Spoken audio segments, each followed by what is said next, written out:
Fala galera, como é que vai? Tudo certo? A gente teve essa palestra maravilhosa da Larissa Assis e agora eu vou apresentar para vocês um outro palestrante, uma palestra muito legal, tá certo? O nome dele é o Vitor Romário, acho que todo mundo já conhece. Ele trabalha como desenvolvedor web e mobile há 8 anos, prestando serviços para empresas no Brasil e no exterior. E há 5 anos ele ministra cursos de TI para pessoas que desejam entrar para a área de desenvolvimento web. Então eu vou chamar ele aqui para dar as boas-vindas. Produção, sobe ele aí, por favor. Oi, Vitor, como é que vai? Boa, Maurício, tudo bom? Boa certo, tarde, pessoal. Boa, tudo Muito certo. bem-vindo a Sencomp, tá certo? Eu Hoje estou estamos no muito horário. feliz de estar aqui. É? Pô, cara, prazer é todo nosso, tá certo? Prazer é todo Tudo bem. nosso, cara. Eu vou lhe passar a palavra, só vou pedir pra produção botar o slide dele aqui em cima logo. E como já tá no tempo, Vitor, o espaço é todo seu. Tchau, tchau. Pronto, vamos lá. Ó. Obrigado. Primeiro, eu quero agradecer só em estar aqui, porque é um espaço de aprendizado. Eu, pelo menos, na minha época, eu aprendi muito. E eu vou falar mais para frente o porquê essa relação emocional com a Sencomp. Hoje eu quero falar sobre as boas práticas na rotina de um dev freelancer. Na minha vida profissional, eu senti a necessidade de querer me tornar autônomo, de querer me tornar um freelancer, rumo aí essa carreira de nômade digital. E só que eu aprendi no meio do caminho algumas boas práticas que eu quero repassar aqui, já que ao longo do tempo eu tive vários alunos também, e profissionais, colegas de trabalho que também falaram que tinham a necessidade, queriam também se tornar freelancer. E aí eu quero compartilhar aqui o que esses meus 8 anos, esse slide eu tinha que até consertar aqui, tá 6. Nesses 8 anos já passei por 3 multinacionais, que foi a RNP, foi a Laudian Corporation e a Capgemini. Tenho apenas 1 ano como autônomo oficial, só trabalhando como autônomo, porque antes eu só prestava um freelance aqui, um freelance ali, mas como autônomo eu estou 1 ano direto, e como autônomo eu já tenho 18 empresas atendidas. E aí isso daqui é só para explicar um pouco de onde eu tirei esse conhecimento que eu estou querendo compartilhar aqui com vocês. Então, eu julgo, eu quero começar dizendo que aqui é só uma dica, são dicas que eu fui adquirindo expertise e conhecimento ao longo do trabalho, e nenhuma dica ela é absoluta. Eu quero que, por favor, vocês, quem estiver assistindo agora, também tenha um pouco de, tipo assim, filtro, de veja o que é que se emprega a você, o que é que não se emprega, porque eu mesmo já não gosto muito quando tem muitas palestras motivacionais, de dica e tal, que bota como aquilo como absoluto e que, porque uma pessoa fez, todo mundo tem que fazer. Não. Eu estou aqui para compartilhar, e aí você que está assistindo vê se, poxa, isso é massa, vou empregar na minha vida, vou tentar testar, ou então não, isso daqui não se emprega a mim, do jeito que eu estou fazendo está certo. Tudo bem? Então, vamos lá. Eu julgo que tem algumas esferas importantes para quem quer ser freelancer. Esferas são essas: a esfera pessoal, a esfera profissional, a esfera financeira e a esfera da saúde. Todas essas têm que andar em harmonia bem para que a gente possa desenvolver um trabalho bem e que a gente possa ficar bem. Um bom trabalho e que a gente possa ficar bem. A primeira dica na esfera pessoal pense em uma rotina que te faça bem. Às vezes, quando a gente se torna freelancer, a gente está tão focado no trabalho, de que quer fazer um trabalho, quer focar no trabalho, quer fazer um trabalho bem feito. E aí, às vezes, a gente se coloca em uma rotina desgastante. Às vezes, também o projeto coloca a gente numa rotina desgastante. E essa rotina, quando a gente vai ver, algumas semanas depois, a gente já está desmotivado, a gente já está cansado. E aí o que eu muito vejo é, poxa, cara, eu estou cheio de trabalho. Inclusive, eu já usei muito essa desculpa, que não era desculpa, era uma realidade muito ruim, de, poxa, eu estou com muito trabalho, não consigo sair para ir numa praia, estou com muito trabalho, não consigo ver uma série. E isso antes, quando eu era mais novo, isso eu até levava de boa. Era tranquilo. Quando eu tinha lá meus 17, meus 22 anos, eu virava à noite, quando eu estudava mesmo, estudava de dia, depois focava no trabalho, virava à noite, embarcava muito naquela onda que diziam, o que é que você faz de meia-noite até 5 da manhã?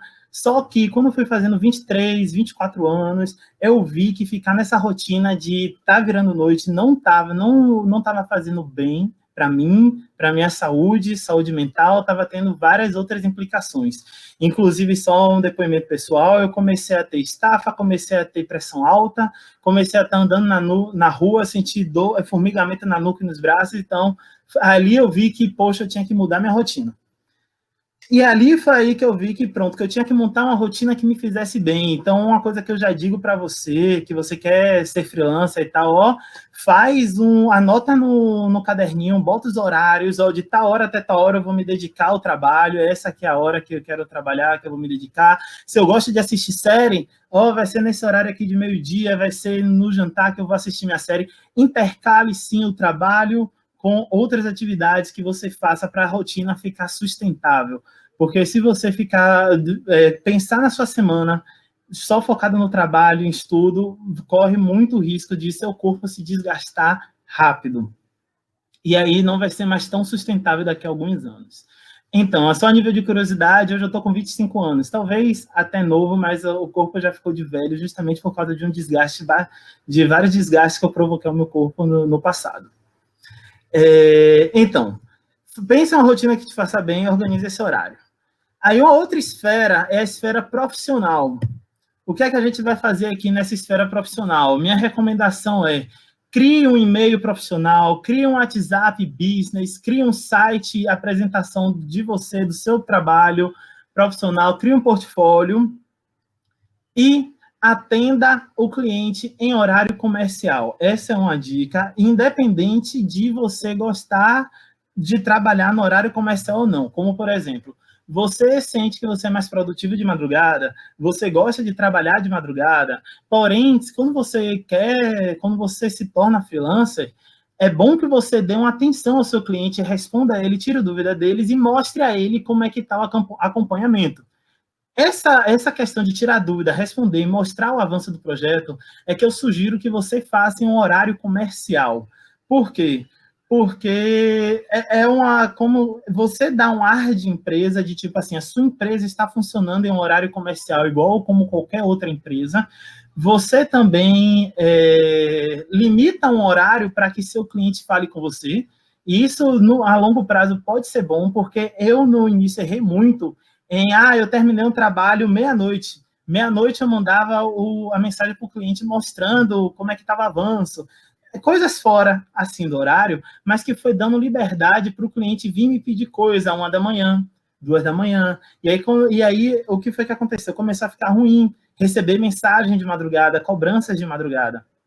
Então, é como se fosse uma espécie de... Só para você deixar limitado um horário com que você vai conversar com seu cliente, com seu público. Então, exemplo, das 8 às 18 é meu horário de atendimento com o público. Passou disso, eu só respondo no outro dia. Agora, o meu trabalho, eu posso trabalhar a qualquer horário que eu me achar mais produtivo. Então, a primeira dica, uma outra dica é sempre trabalhar em horário comercial, mesmo você trabalhando em outro horário. E o que eu queria também, aí vocês podem até se perguntar, uma coisa que me levou a ser freelancer e pode levar outras pessoas a ser freelancer também. Eu quero ser freelancer por causa da flexibilidade de horários. Mais uma vez, eu também me tornei freelancer por causa dessa flexibilidade de horário. Principalmente porque eu passei a sentir a necessidade de fazer uma terapia, fazer uma academia, e não estava batendo o horário de eu encaixar uma psicóloga, de encaixar uma aula de yoga no meu horário, porque eu já estava trabalhando. E se eu pedisse uma liberação em um dia, se eu pedisse para chegar atrasado outro dia, tanto o gestor quanto a equipe já ficava me olhando feio, já ficava, olha, ele está querendo se achar o diferentão, está querendo agora toda sexta-feira chegar atrasado para poder fazer terapia. Então... por causa dessas coisas que aconteceram, é que eu resolvi ser freelancer. Então, quando eu falo em horário comercial, é só para você responder com o cliente. Até porque vários clientes reclamam, quando chegam até mim para reclamar, é o seguinte: contratei um freelancer, só que o cara sumiu, a pessoa não me responde. Então, até essa questão do horário comercial, ele é bom para você se mostrar presente ao seu cliente, para você estar perto do seu cliente. E ele sentir, não, esse cara aí dá um ar de responsabilidade, o cliente fica com esse ar de responsabilidade. Não que você seja responsável trabalhando em outro horário. Não é isso que eu quis dizer. A questão é só para o cliente não se sentir abandonado. Aí, deixa eu pegar aqui uma cola para eu não esquecer de tudo que eu quero falar. Pronto. Como eu falei que isso daqui não é absoluto, tem pessoas que podem pensar o seguinte: ah, mas eu quero concentrar todas as mensagens em um WhatsApp só. Se você tiver paciência, se você tiver essa evolução de lidar com o seu cliente, porque eu tive uma experiência bastante ruim em deixar tudo em um WhatsApp só. Porque quando eu estava era domingo à noite, sábado à noite, que eu queria estar respondendo alguma mensagem familiar, questão de família, eu estava tendo ali clientes que queriam falar de trabalho.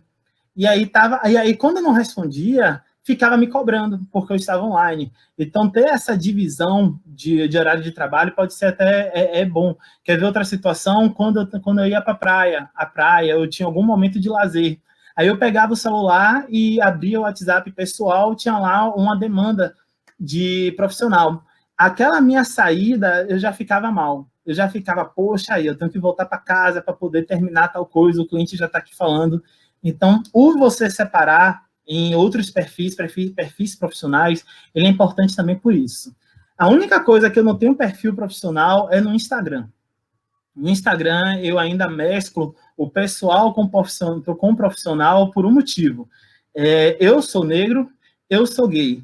Tem pessoas que na minha família falam: Vitor, você tem que separar o perfil profissional do pessoal, o cliente pode não gostar que você seja gay, que está aí você mostrando você está mostrando o seu namorado nas redes sociais, só que a questão é justamente essa. Eu já passei por preconceitos quando eu escondia esse lado nas minhas redes pessoais, profissionais, quando eu só mostrava lá a foto do trabalho, só os vídeos do trabalho. Quando eu tinha uma reunião presencial, eu já sofri de destratamento.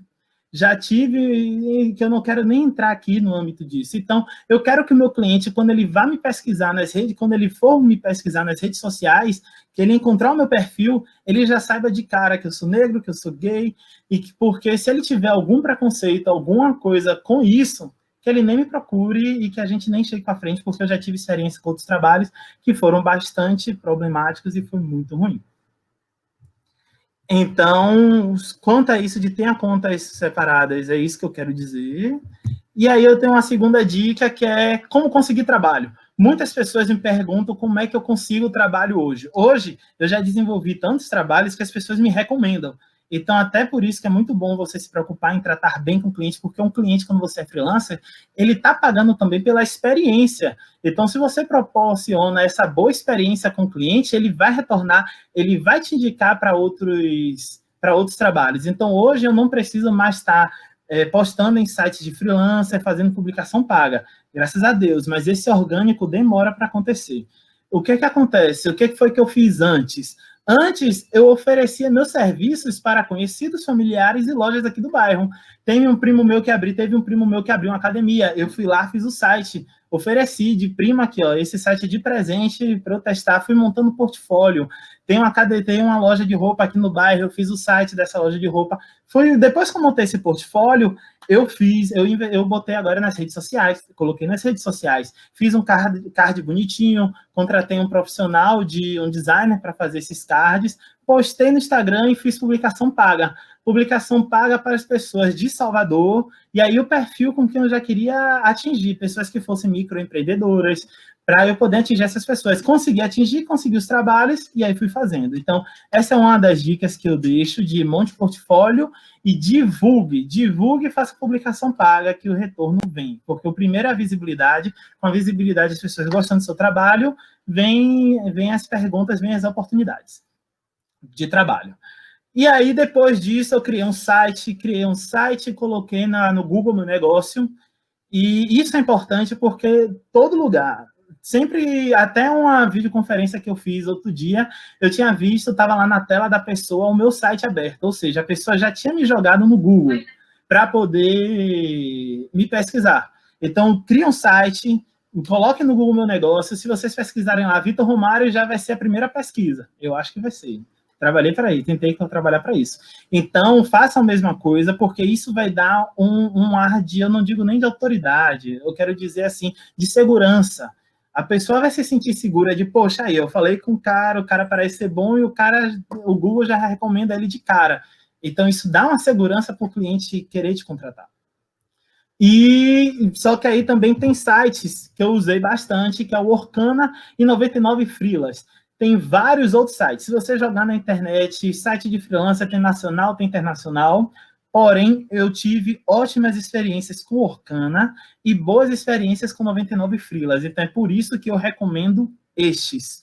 Porque tem projetos tanto no Brasil quanto fora do Brasil. As pessoas te respondem e sempre tem projeto com alta frequência. Todo dia tem projeto novo. Então, foram bons sites que eu fiz e cativei clientes que hoje me recomendam e que eu não preciso estar mais nesses sites. Agora, para quem pensa em entrar ou já entrou nesses sites, eu tenho dicas, coisas que não me disseram e que eu aprendi na prática e que agora eu gostaria de passar para vocês. Esses sites, você vai estar lá o projeto e você vai submeter uma proposta para esse projeto. Você vai conversar com o cliente. Só que esse cliente, ele não vai conversar com você, ele vai conversar com centenas de outros freelancers que já estão lá. Então, como é que você se destaca? A maneira que eu achei de me destacar foi já mandar uma mensagem completa. Porque imagine que se eu mando mensagem por partes, o meu cliente ele não me responde, porque ele fica com preguiça. Ele já conversou com várias pessoas e aí ele vai ficar com preguiça de me responder por partes. Então, eu fazia um bloco de apresentação. Olá, eu sou Vitor Romário, trabalho há tantos anos e esse é o meu site como portfólio. Aí, junto, na mesma mensagem, tinha um bloco com as perguntas do projeto. Que projeto massa? Você já tem domínio? Você já tem isso? É isso que você quer? Fazer as perguntas do projeto. E no último bloco, eu colocava prazo, eu dizia quanto tempo eu fazia, então, tipo assim, eu tentava fazer uma proposta completa e eu comecei a ver aí o retorno, porque aí nessa brincadeira o cara já tinha que me conhecer, já tinha que acessar já sabia quais eram as minhas dúvidas e ele já respondia. Então, essa é a minha dica para quem for fazer esse site. Vai mandar um orçamento, vai mandar alguma pergunta, alguma mensagem para o projeto, mande mensagens completas. E aí a gente entra numa outra parte importante também, que é como precificar o trabalho. Você vai precisar saber como precificar, seja para esse site de freelancer, seja para pessoas que vão chegar até você pelo seu site, pelo Google, pelo WhatsApp. Existem várias maneiras de precificar. Eu utilizei duas. A mais comum, a que eu utilizei durante bastante tempo, e até hoje utilizo, é o valor por hora, quanto eu cobro, preço hora, quanto eu cobro por hora. Para eu chegar nesse preço hora, o que é que eu fiz? Eu somei todas as minhas despesas no mês, eu, Vitor, como freelancer, como profissional, o que é que eu gasto?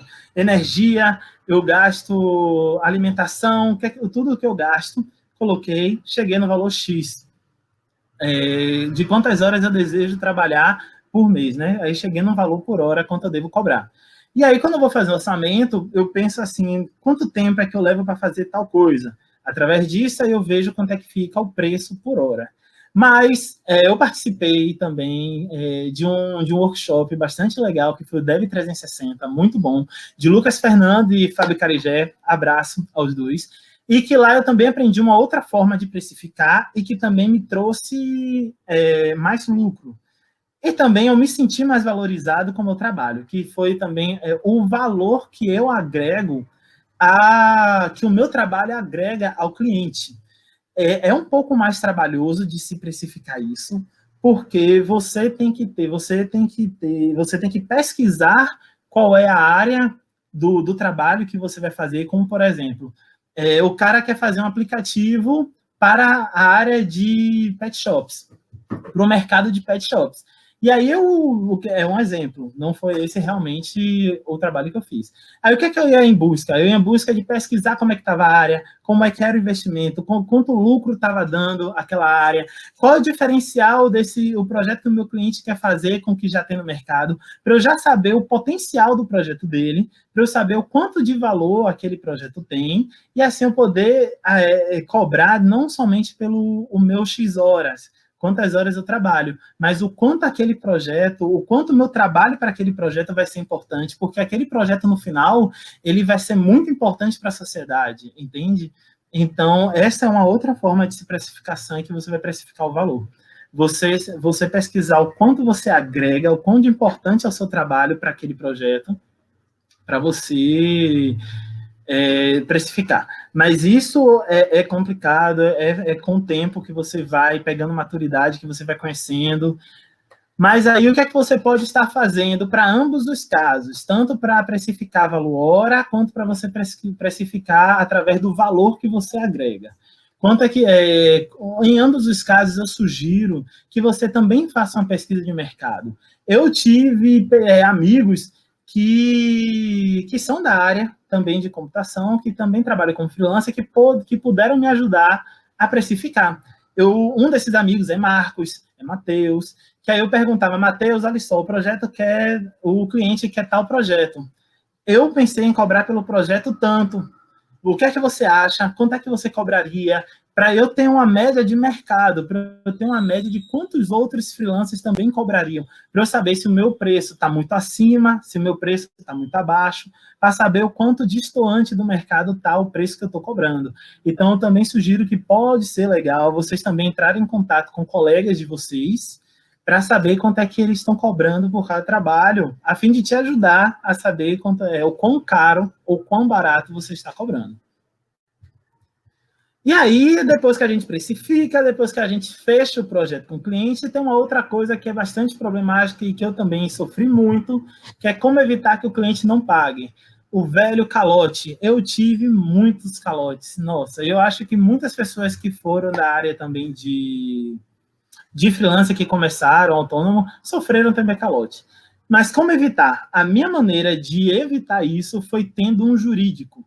Até então, às vezes, a gente acha que não é importante, que a gente é só conversar com o cliente pagou, a gente às vezes confia muito no cliente, e aí no final a pessoa enrola ou age literalmente de má fé, não paga ou arranja um pretexto para não te pagar. Ah, porque eu não gostei de tal coisa que você fez, não vou pagar. N motivo para quem quer te dar um calote, vai te dar um calote. Então, eu tive um jurídico, foram 2 advogados que esse jurídico, o que é que a gente fazia? O que é que a gente faz, né? Porque hoje eu não trabalho sem isso. Contrato. Eu sento com o cliente, converso com o cliente, levanto todas as tarefas que vão ser necessárias para o desenvolvimento do projeto. Beleza, você já tem design? Não tem, então eu vou precisar fazer o design. Você já tem domínio? Não tem, então eu vou ter que comprar o domínio. Então, levantava tudo que vai ser necessário, quanto tempo eu levo para desenvolver cada coisa, e aí a gente fazia um contrato. Um contrato que vinha junto com o cronograma. Esse cronograma diz quanto tempo eu demoro para fazer cada coisa, qual dia eu vou entregar, e conforme vai havendo as entregas, serão também feitos os pagamentos. Porque uma coisa que eu comecei com freelancer é que eu começava assim, não, no final você paga. Vi também que não dava certo, porque aí eu comecei a ter calote. E também, quando eram projetos muito longos, os boletos chegam, né? Então, os boletos chegavam e eu estava trabalhando e não conseguia pagar os boletos. Então, não. Tinha que haver ali um pagamento em sequência por estar também quitando as dívidas. E aí, o que é que acontece? Então, tem um cronograma que a gente faz com data de início, data de entrega de cada módulo e com cada entrega serão feitos os pagamentos no cliente. Então, o que é que acontece? Então, se forem 10 entregas, serão 10 pagamentos, ou seja, o cliente terminou parcelando de 10 vezes, um exemplo. E aí, os dois assinam, e quando eu comecei a fazer contrato, eu deixei de sofrer calotes, até o presente momento. Eu espero que eu não sofra daqui em diante, mas até o presente momento, não sofri mais calotes com os contratos. E isso também te dá um ar mais profissional, sem dúvidas nenhuma. Imagine você chegar para a apresentação, faz orçamento, depois do orçamento você fala, pronto, o meu jurídico em tantos dias vai te enviar o contrato para você ler e dizer que é um requinte que você proporciona ao seu trabalho, é uma confiança que você também vai proporcionando ao seu cliente. Então, tem duas pessoas aqui que eu vou deixar só como recomendação, porque me ajudaram muito, são pessoas que trabalham na área de contratos comerciais, que é o Wendel Machado e Edwin Rayane, são ótimos profissionais, então quem quiser ser freelancer e está pensando em fazer contrato, pode falar com eles, se você não conhecer ninguém, e ainda diz lá, eu vi na palestra de Vitor, quero desconto, que aí eles vão saber e vão dar esse desconto aí. Então, façam um contrato. Tenham essa segurança do jurídico. E agora, tem a parte de você, na esfera profissional, uma coisa que me dava bastante medo era de trabalhar sozinho e ficar desatualizado. Porque a gente, na área de tecnologia, as coisas mudam muito rápido. E quando você é freelancer, você está, querendo ou não, a maior parte do dia, você está focado ali no trabalho. Então, às vezes, é difícil você ficar conciliando trabalho, saúde mental, lazer e aprendendo coisas novas. Às vezes é difícil, mas você tem que ter também esse horário, esse momento. Esse era o meu medo de ficar desatualizado. Então, o que foi que eu comecei a fazer para poder me manter atualizado, para poder me manter próximo? Comecei a frequentar meetups, comecei a frequentar eventos, semana de computação, de todo lugar eu ia. E por isso que eu disse que a Sencomp, ela também é um ótimo lugar de você estar adquirindo experiência, vendo o que é que as pessoas estão fazendo, o que é que as pessoas estão usando. Então, participem sempre de semanas de computações, desses eventos. Frequentem meetups das empresas para vocês saberem como é que as empresas estão trabalhando. Como, por exemplo, eu uso o Git para a vida. Comecei trabalhando no Git na empresa, para ser freelancer, usei Git. Só que aí, frequentando meetups nas empresas, inclusive na Cubus, desculpa, a Cubus eu também já frequentei meetups também lá. Ambos eu gosto das duas, viu? Tô criticando nenhuma não. Mas foi no meetup da Sanar que eu também aprendi coisas, vi coisas que o pessoal da Sanar faziam com Git, que eu fiz assim, poxa, aí, ó, essa boa prática eu não fazia. E aí eu passei a incorporar. Então, é uma forma de você estar aprendendo, lidando com outras pessoas, fazendo network futuramente rende trabalho. Então, é um ciclo. E também tem grupos no WhatsApp, grupos no Facebook, apesar de hoje eu ver menos grupos no Facebook, mas se mantenha por perto. Você pode estar trabalhando sozinho, mas qualquer oportunidade, toda oportunidade de frequentar uma aglomeraçãozinha assim de conhecimento, vá. Então, essa é uma das maneiras de se manter atualizado. E aí, a partir disso, você vai em busca de cursos, vai em busca de outras coisas, para se manter atualizado. Porque o que é que acontece? Quando você trabalha na empresa, querendo ou não, você lida com a equipe, aí cada um traz uma visão, você vai tirando dúvidas, você vai aprendendo, e quando você está trabalhando no freelancer sozinho, é você no quarto, numa cafeteria, só, e aí, se você não se cuidar, você pode ficar defasado. Estamos indo agora depois dessa esfera profissional, dicas de como se comportar no meio profissional, eu quero trazer dicas da esfera financeira, de como se organizar financeiramente. É tentar separar a conta pessoal da conta empresarial, da conta profissional ou da conta do freela. Eu mesmo tenho 2 cartões, tenho 2 contas. Eu tenho no Nubank, já fazendo a merchandise aqui, mas eu acho que qualquer outro banco também faz isso, não sei. Mas no Nubank, eu tenho a conta empresa e a conta pessoal. Então, o freela, sempre que algum cliente paga e tal, já vai para a conta da empresa, já fica lá. E aí, da conta da empresa, é que eu vou abatendo o meu custo de funcionário, eu como funcionário, que é o meu salário, é da empresa que eu tiro o meu salário para poder pagar as coisas, e é da conta também salário que eu tiro o custo da empresa. Então, eu tenho uma planilha Excel, o quanto eu como empresa, gasto, e eu também tenho na planilha Excel o quanto eu, como Vitor Romário, colaborador, funcionário, gasto. Isso é importante, eu ter essa separação. Por quê? Porque eu tento me organizar sempre para um período de baixa estação. Não é sempre que a gente vai ter, todo mês, um trabalho ali para poder pagar as contas, um trabalho que passa ação. Não. Tem meses que vão vir um trabalho, tem meses que vai vir 5, tem meses que vai vir nenhum. E tem um amigo meu que sempre me alertava sobre isso, na época que eu ainda estava na empresa, na RNP, que é Marcos, que Marcos sempre falava assim, Vitor, você está pensando em ser freelancer, mas você também tem que pensar o seguinte, e no mês que você não conseguir trabalho, quanto tempo é que você dura? Você vai ficar agoniado? Como é que você vai lidar com isso? Então, eu já fui pensando assim, ó, tem que ter uma programação, tem que ter uma reserva. Então, o fato de eu ter um custo separado de empresa, eu saber, pronto, esse dinheiro aqui que está guardado na empresa, ele sustenta a empresa durante quantos meses? Ah, massa, tem um parte reservado aqui, porque se tal mês eu não conseguir trabalho, esse daqui que está pagado, ele paga o domínio, paga o e-mail, paga o servidor, os custos da empresa estão pagos. A mesma coisa com o Vitor, massa, Vitor tirou aqui o salário desse mês, fiz outro trabalho, abato o salário no mesmo mês, abaixo desse salário, e vou guardando na conta Vitor pessoal. X% para o Vitor pessoal, X% para a Vitor empresa. Sobrou dinheiro no Vitor pessoal, eu deixo lá também. Tento não gastar. Às vezes é difícil, mas tento não gastar. Por quê? Pensando também no período de baixa estação, porque sempre ocorre. Ou seja, eu já quero alertar aqui, que é uma coisa que não me avisaram e que eu não pensei e passei um perrengue na prática de que períodos podem vir, sempre vem períodos que o trabalho não vai ter tanto trabalho. Então, se programe quanto a isso, separe, tente separar. Ah, eu não tenho Nubank, beleza, deixe um certo dinheiro na conta do Banco do Brasil e outro dinheiro no Banco Itaú, exemplo, mas separe. Não deixe na mesma conta para não dar uma sensação de, nossa, eu estou com isso tudo, se eu gastar um pouquinho não vai fazer falta. Se perde, é passível de se perder. E aí entra uma coisa muito importante que eu negligenciei e que eu vejo muita gente negligenciar, que é o seguinte, a questão da esfera da saúde. Só retomando algo que eu deixei na legenda ali da esfera pessoal e que eu posso retomar agora na esfera da saúde você precisa estar bem para prestar um bom trabalho.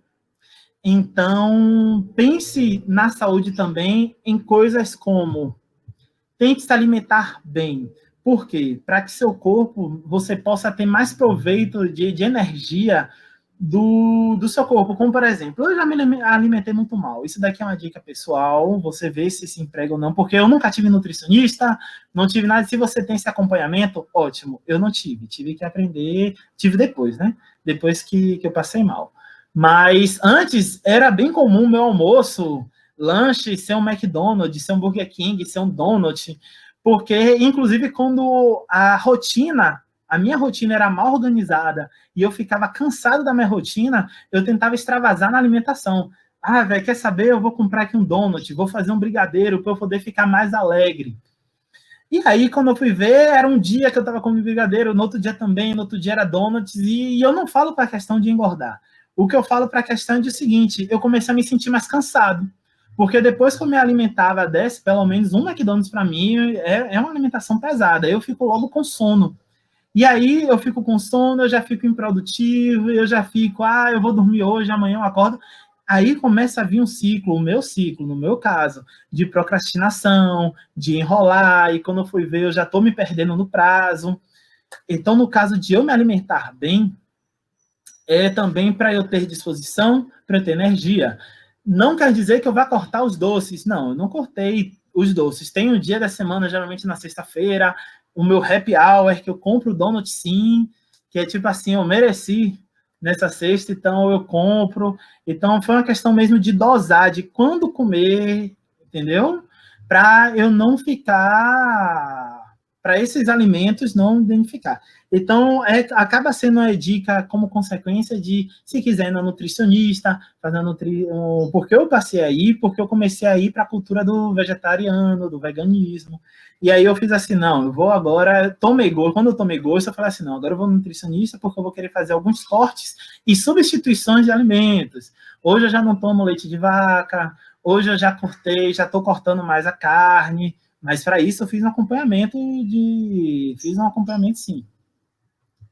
E eu senti uma melhoria de disposição. Mas isso foi só uma esfera na saúde que eu pude melhorar para ter uma melhoria de energia. Então, com os cortes de comer fast food, eu não ficava mais cansado, mais com sono e querendo dormir e largar o projeto. Aí, uma outra coisa que eu também passei a fazer foi tente praticar atividades físicas. No meu caso, eu comecei a praticar atividades físicas no início da manhã e depois no final da tarde. Uns dias no início da manhã, outros dias no final da tarde, para ver qual era o meu melhor horário. Eu vi que no início da manhã, para mim, era ótimo. Era ótimo no sentido de, depois que eu corria, eu comecei a correr e comecei a pedalar. Depois que eu corria e voltava para casa para tomar um banho frio, eu sentia meu corpo mais, tipo assim, vamos começar mais um dia. Eu me sentia mais disposto, mas isso sou eu. Não quero, como eu falei, nenhuma da dica que eu estou falando aqui é absoluta. Só estou falando para, se alguém quiser testar, ver se também funciona, tá aqui. Então, eu passei a praticar atividades físicas como se fosse o start do dia para começar a atividade do dia. E aí foi isso. Agora, no final da tarde, eu comecei a fazer atividades físicas com que intuito? Quando eu estava pegando 2 trabalhos. Aí, durante o dia, eu estava fazendo um trabalho e durante a noite eu estava fazendo outro. Então, eu fiz assim, ó, minha atividade física eu vou botar ali no período das 17 horas, 18 horas, porque vai ser o meu momento de girar a chave. Então, eu vinha de manhã trabalhando. Aí, depois que eu terminava o trabalho, eu corria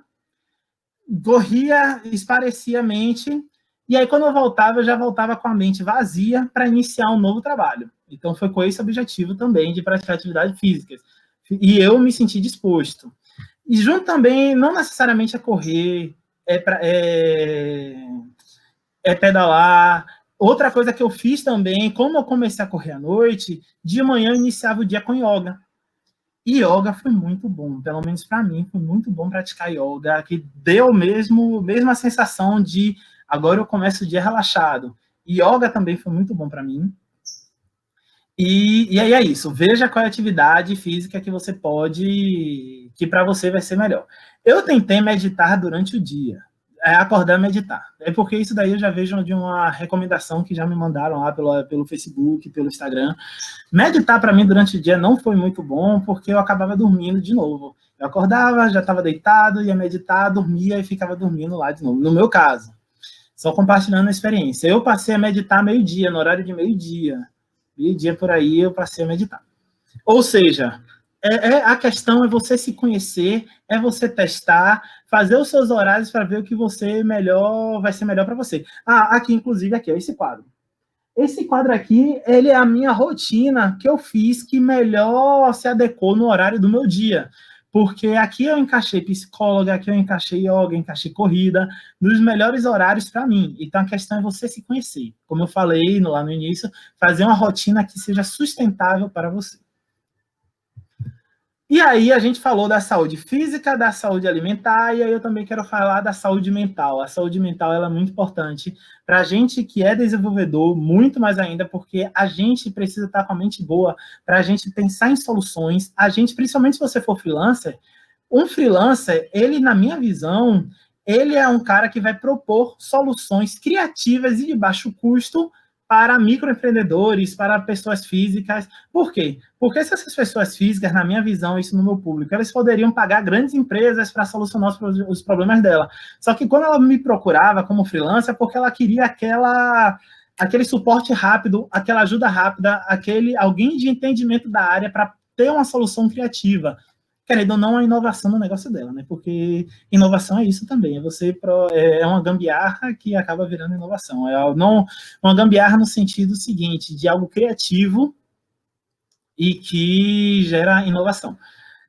E é outra coisa, só porque eu citei aqui em gambiarra, e gambiarra, ele também está atrelado a POG na área de programação, eu já quero deixar só uma dica aqui principalmente você que é freelancer, quer ser freelancer, pense também em aplicações que irão se sustentar após você concluir o projeto. Ou seja, pense em desenvolver projetos que durem a longo prazo, que sejam sustentáveis.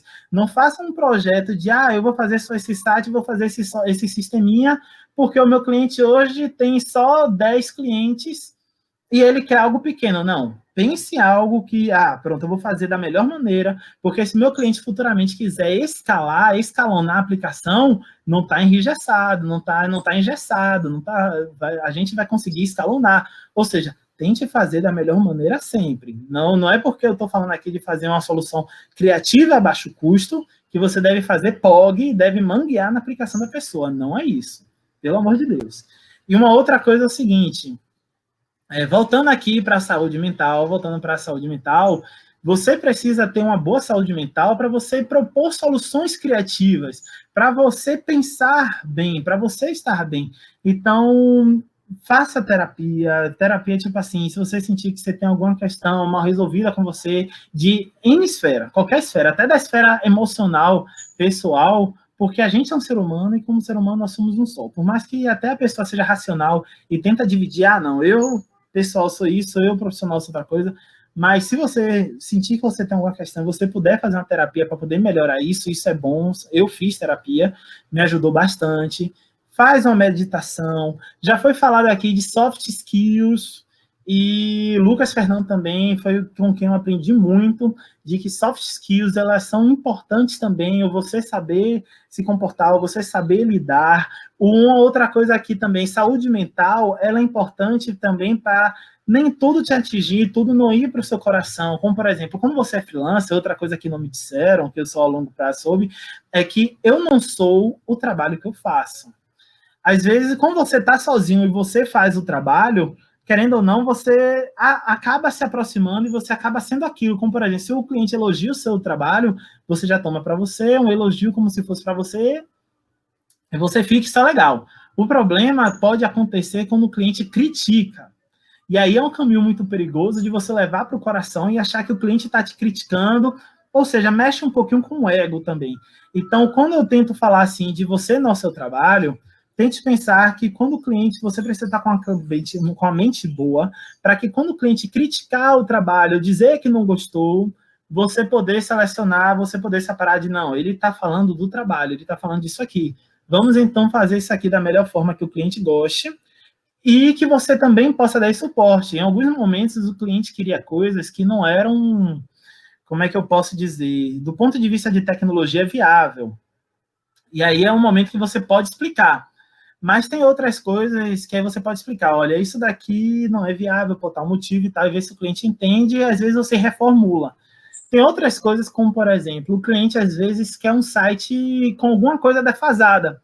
E aí a questão é você não criticar, porque pode ter um sentido ali de porquê o cliente quer algo defasado. Como, por exemplo, eu fiz um site para uma empresa de teatro e ele tinha uma pegada retrô. Então, até as estruturas dele, por mais que eu quisesse também, eu tinha a mentalidade da novidade, do que está sendo usado hoje em dia, das cores que estão sendo usadas hoje em dia, tudo que está sendo usado hoje, por mais que eu tivesse prática nisso, o meu cliente, ele queria um site retrô, com a pegada nos 90, nos 2000, com cores dos anos 2000. Então, aí o que é que acontece? O ego, inclusive, das pessoas que estavam ao meu redor, que olhavam, criticavam assim, nossa, esse site está com cara de um site da década de 90, dos anos 2000. Aí eu falo assim, cuidado, porque a proposta do cliente era essa. Então, cuidado ao criticar. Mas por que a proposta do cliente era essa? Porque o público-alvo do meu cliente era esse público antigo. A estética do teatro desse meu cliente é a estética do teatro de lá de trás. Então, tinha um sentido, tinha um porquê daquilo. Então, quando eu falo assim para a gente não impor muito coisas que a gente vê na atualidade. Ou seja, tenha um pouco de empatia, de escutar o cliente também, de, às vezes, ele dizer, não, eu quero isso daqui, antigo, defasado, e, às vezes, aceitar e você fazer aquilo. Mas, para isso, para você desenvolver bem esse lado também emocional, psicológico, essa minha dica, fazer uma terapia, fazer meditação, olhar para você, aprender sobre você com você. E era isso. Muito obrigado. Cadê Maurício? Eu não vi aqui no chat se alguém perguntou, se tem alguma pergunta. Eu simplesmente saí disparando aí, falando os slides tudo. Olá, Vitor. Quem botou aqui fui eu, não foi o Maurício. Boa, Caio. Desculpa. Tudo bem? Prazer. Tudo. Então, muito obrigado pela sua palestra. Foi uma palestra incrível, gostei bastante. Gostei que você trouxe coisas além de conhecimento técnico, né? Que às vezes as pessoas pensam como desenvolvimento freelancer só como que tecnologia usar, ou então como é que eu vou cobrar o cliente. Aí você trouxe questões sobre autocuidado e gestão de tempo, essas coisas são tão importantes quanto, se não mais, né? Então... Eu posso fazer um gancho aqui no que você disse aqui rapidinho? Pode, claro. Eu quero falar justamente essa questão agora de tecnologia. Que tecnologia utilizar? Pronto, eu desde sempre fui defensor de que você deve escolher a tecnologia que melhor se adequa ao seu cliente. Então, como por exemplo, existe uma vertente que na minha época era muito criticado, hoje eu já vejo que é menos rígido isso, mas a galera antigamente criticava muito a questão do React e do Ionic. E, às vezes, um cliente que você pega, que eu já tive muitos, ele já tem um sistema web, ele já tinha um site, e o Ionic já me dava uma web view. Então, para aquele cliente em específico, o Ionic era a melhor opção, era uma opção rápida, para mim, no caso, atendia e fazia um bom trabalho. Mas a questão não quer dizer que eu vou defender o Ionic até o final. Mais para frente, eu vejo que tem um cliente que ele quer fazer uma leitura de QR Code, vai ter outras especificações nativas que vão acessar recursos nativos, aí eu devo ter a sensibilidade também de procurar quais são as tecnologias que vão ser melhor para aquele projeto. Então, essa é uma outra dica também que eu quero deixar, que ela está atrelada ao escute bastante o cliente, faça bastante perguntas sobre o projeto do cliente, que também vai servir para você levantar as tecnologias com as quais você irá trabalhar. Sim, perfeito. Eu acho que, inclusive, essa já responde a pergunta aqui do Pablo Leite, que mandou grande abraço para o Vitor Romário. Minha pergunta é para o iniciante de front. Tem algum framework interessante para começar? Tem. Olha só. Tem 2 frameworks que eu gosto bastante, que, pelo menos, para mim, como eu falei, não é absoluto. Talvez se a pessoa não seja, para Pablo talvez não seja. Mas eu achei muito fácil de se trabalhar. Com o Bootstrap, está trabalhando com grid, com os layouts, isso para a questão de CSS. E JavaScript, eu gostei muito do Angular. Hoje tem o Vue. O Vue.js também, eu achei ele tão simples quanto o Angular de se aprender. Tem uma curva de aprendizado rápida, o Vue.js. E agora o Angular eu gostei bastante. Tem muitos projetos, inclusive, porque eu também não crio projetos do zero. Eu pego projetos em andamento para dar continuidade. Então, nesse de pegar projeto, tem muitos projetos aí no mercado já feitos com Angular. Então, o Angular eu acho muito interessante, fácil de se começar e de se lidar. Massa, uma pergunta pessoal, puxando aí já a sua pergunta. Tem muita gente que fala sobre o React, você tem alguma opinião sobre? Sim, gosto também, só que eu utilizo menos. Vamos dizer também que tem a questão de... Eu tive poucas oportunidades de se trabalhar com React, porque quando eu já recebi trabalho, eu já recebi projetos de andamento com JavaScript e Angular.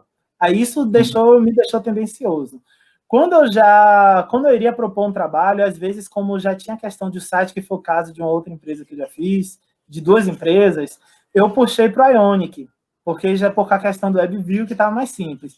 Com o React, eu apenas tive 2 oportunidades, mas eu não tenho críticas negativas, eu gosto bastante, acho um bom framework, mas como eu vou dizer, no meu catálogo de projetos, eu não tenho muitos trabalhos com o React. Massa. O Alexandre trouxe aqui.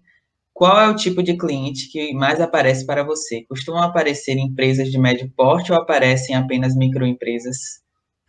Vamos dizer que a de grande porte apareceu, mas foi 2, ou seja, 1% é de grande porte. Às vezes isso acontece, porque ela quer um freelancer só para integrar um projeto delas e depois se dispensa. A de médio porte foi, digamos, 10%, surge também, pode ser o meu perfil, não sei dizer se isso é o que realmente influencia, mas muitos microempreendedores, muitas microempresas e muitas pessoas físicas. Então, vou dizer aí que, ok, já adotei 15%, o resto é tudo microempresa. Microempresa e microempreendedores. Porque são pessoas que, digamos assim, estão começando, são empresas que estão começando agora, principalmente nesse momento de pandemia. Pandemia, eu acho que eu só tive uma empresa de médio porte, o resto foi tudo microempreendedor, porque a maioria, pessoas que tinham comércio de bijuteria, é um exemplo, pessoas que vendiam produtos de salão de beleza, esses microempreendedores, microempresas, que sentiram a necessidade de se expor na web. Então, foram essas que me procuravam. Massa. Então, A Esther Pereira trouxe aqui. Eu tenho uma amiga que é designer de som. Ela também trabalha com freela e vê muita resistência dos clientes em aceitarem contrato. Você também tem experiência dessa resistência por parte dos clientes? tenho. E é um trabalho que, às vezes, eu fico assim, de tentar convencer a pessoa de que vai ser boa para ela também. De que, olha, um contrato é bom porque ele me assegura e te assegura também de ter qualquer problema, de ficar algo mais profissional, mais formal. Mas existe sim, eu fico surpreso com isso, e ainda digo mais. Uma empresa de médio porte se recusou. Melhor, o dono da empresa de médio porte se recusou. Ele deu uma justificativa, eu não achei muito plausível. Qual foi a justificativa que ele deu? Era uma empresa de médio porte, uma clínica de... não vou falar muito não para não identificar. Enfim, era uma clínica e aí eu falei, não, vamos fazer o contrato de prestação de serviço só para prestar esse serviço e acabou, encerrou. Uma outra dica também. No meu caso, eu dou garantia. Eu dou um suporte gratuito de 2 meses e depois é pago esse suporte se a pessoa quiser continuar. E eu fiz assim, aí já prevê em contrato o suporte gratuito, já deixa tudo descrito lá. Só que a pessoa disse que não queria esse contrato, que era para eu ir desenvolvendo, que ela iria pagando conforme fosse, tipo assim, bem formal. Aí eu meio que me senti mal, até pelo ambiente. Eu fiz assim, mas por que você propôs isso? Vai ser algo que vai ser bom, que vai deixar tanto a mim quanto a sua parte segura. Aí ele falou que é porque ele tinha outros sócios e ele queria fazer uma surpresa para esses sócios, então ele não queria ter necessidade de atrelar o nome da empresa, para eles não descobrirem e tal. Só que eu achei muito... E foi uma época que eu já tinha sofrido um calote de uma outra empresa. Eu tinha feito um aplicativo aí para uma empresa de criptomoedas.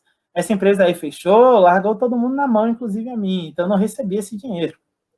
Então, foi bem nessa época aí, eu fiz assim. E nessa empresa de criptomoedas, eu também não tinha um contrato. E era uma empresa que ela já estava em Salvador, no Uruguai e na Espanha. Aí eu fiz assim, caramba, se essa empresa que está em 3 países conseguiu me dar calote, o que é uma empresa que está só em Salvador? Aí, no meu caso, eu recusei. Eu fiz assim, olha, eu não vou fazer esse trabalho porque esse sisteminha para essa clínica vai ser relativamente grande. Esse sisteminha ele vai dar trabalho, vai consumir bastante meu tempo e depois eu vou ficar frustrado de lá na frente não receber esse dinheiro. E aí eu meio que entreguei para o universo e aquela história de que quando você abandona uma coisa, ele preenche e outros clientes vieram. Então, no meu caso foi isso. Eu não fecho o contrato, eu não fecho o cliente que não queira contrato. Eu não faço. Para evitar dor de cabeça. Melhor mesmo. Tem outra pergunta aqui do Alexandre. Como freelancer, você tem um designer de UI ou você elabora o projeto como um todo? O cliente normalmente já vem com um protótipo? Pronto. Isso, vamos lá. Eu vou começar respondendo o cliente já vem com protótipo? Depende do perfil do seu cliente. O meu perfil de microempreendedores, microempresas, aí não tem nem a equipe de TI. Então, eles não tinham designer. E eu tive, no início, eu tinha uma colega que ela trabalhava comigo nessa parte. Ela fazia o design, eu fazia o desenvolvimento, a gente somava os custos dos dois e mandava no orçamento. Mas já teve sim, mas foi de empresas de médio porte, que já tinham designer que estavam fazendo os cards do Instagram, que já estava fazendo os cards dos stories. Aí esse designer dessas empresas já trazia um protótipo do site. Então, foi esse perfil de cliente já trazia. mas isso pode ter microempreendedores que tenham designers, mas ainda, para mim, não veio ainda. Então, eu tive alguém comigo para poder fazer isso.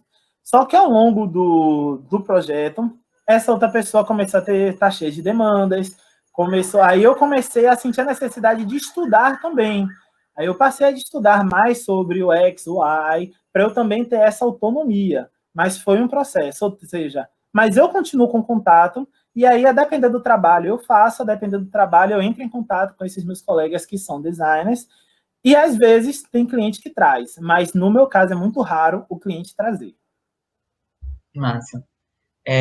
O Ebert perguntou aqui, show, foi muito difícil para você conseguir definir melhor os prazos dos projetos?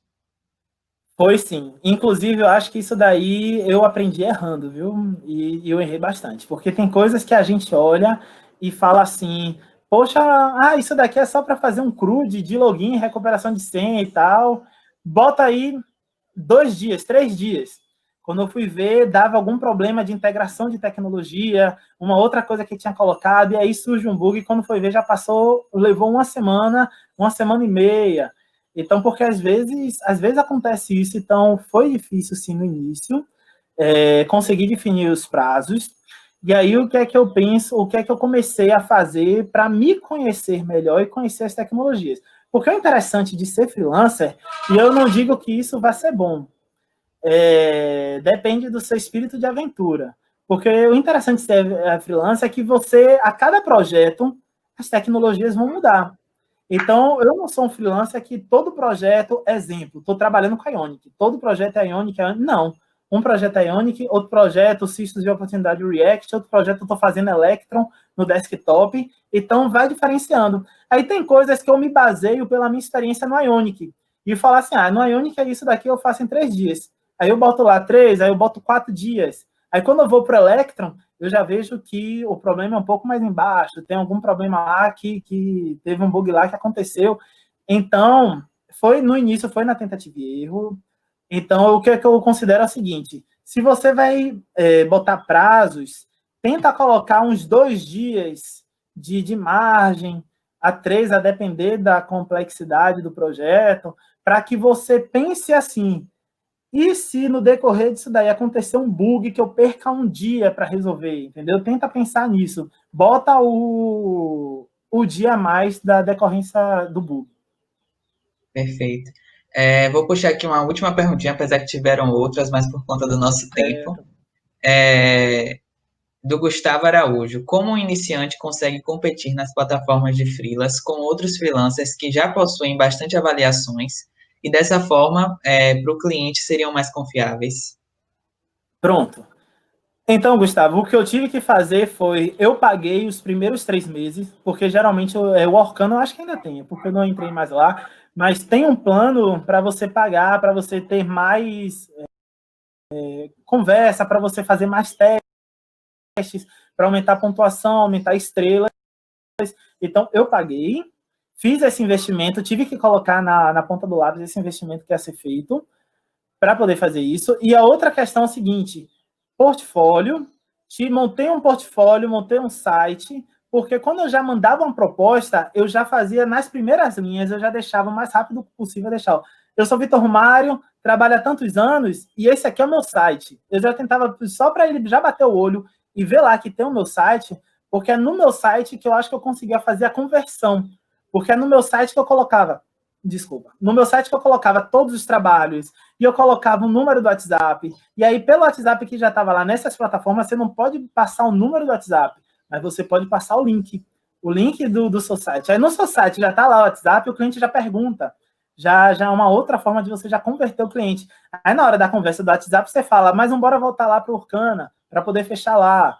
Então, para você receber essa pontuação lá. Então, isso é que aconteceu muito comigo. Então, tente... já quando você for mandar uma proposta no Orkana, na primeira linha, fazer umas 2 ou 3 linhas de apresentação, colocar seu site, e no seu site ter WhatsApp, e-mail, portfólio, para que o cliente já sinta essa segurança, já te conheça dali, e pronto. Uma outra coisa que eu sempre falava também nesse texto é o seguinte, comecei esse mês no Orkana, Olá, tudo bem? Eu estou começando aqui no Orkana esse mês, porém, já trabalho há 6 anos em Salvador, entendeu? Tipo assim, eu justificava o porquê eu tinha poucas estrelas no Orkana. Então, eu já passei a justificar para o cliente já saber entendeu? Ou então botava assim, ó, nesse momento de pandemia, o que eu usei muito lá em março, abril, nesse momento de pandemia eu vim para o Orkana para conseguir mais clientes, entendeu? Então, aí, isso já justifica também o porquê você tem poucas estrelas. Porque, querendo ou não, as estrelas, ele vai olhar assim, por que eu vou escolher um que tem poucas estrelas enquanto tem outro que tem várias? Você já justifica isso, que você é novo na plataforma. Sim, com certeza. Então, Vitor, eu acredito que sua palestra foi incrível, né? Eu presenciei aqui, mas também respaldo das pessoas que estão colocando vários comentários e várias perguntas. Então, depois, se você puder ir lá nos comentários responder o pessoal. Então, agradeço demais. Sei que você gosta bastante da Sincomp, deu bastante incentivo aí durante a divulgação. Então, abre espaço aí para você se despedir e agradeço novamente. Nossa, obrigado. Eu vou responder nos comentários. Quem quiser me seguir também lá no Instagram e fazer alguma pergunta lá, eu aproveito e faço stories para poder responder essas perguntas. E uma outra coisa é a seguinte, muito obrigado por estarem presentes, muito obrigado por estarem assistindo. Eu espero que essa apresentação tenha agregado valor a vocês, porque eu tentei fazer uma apresentação de coisas que não me disseram quando eu tentei ser freelancer, coisas que eu aprendi na dor. Mas outras coisas eu também já sabia, e aonde eu aprendi também foi participando desses eventos. Eu digo que a Sencomp ela foi muito importante para mim, porque eu participei da Sencomp quando iniciei a faculdade, lá em 2013, 2014, e foi esse meu primeiro contato que eu conheci palestrantes, interagi com pessoas que me fizeram expandir horizontes para eu, dentro da faculdade, saber o que é que eu queria fazer, por onde é que eu iria ir, o que é que eu iria testar. Então, foi muito importante a Sencomp para mim no passado, no presente. Então, tá voltando aqui, palestrando, para mim é muito gratificante, é muito feliz. Então, muito obrigado a Sencomp, muito obrigado, Info Júnior, muito obrigado por vocês estarem assistindo. Perfeito. Nós que agradecemos, Vitor. Até a próxima. Sencomp, com certeza. Tchau, tchau. Tchau, obrigado. Então, galera, vamos dar uma pausinha bem rápida dessa vez, porque já estamos no nosso tempo da nossa próxima palestrante maravilhosa, Isis Nogueira. Vou dar uma pausinha só de 1 minutinho, beleza? Então, já voltamos.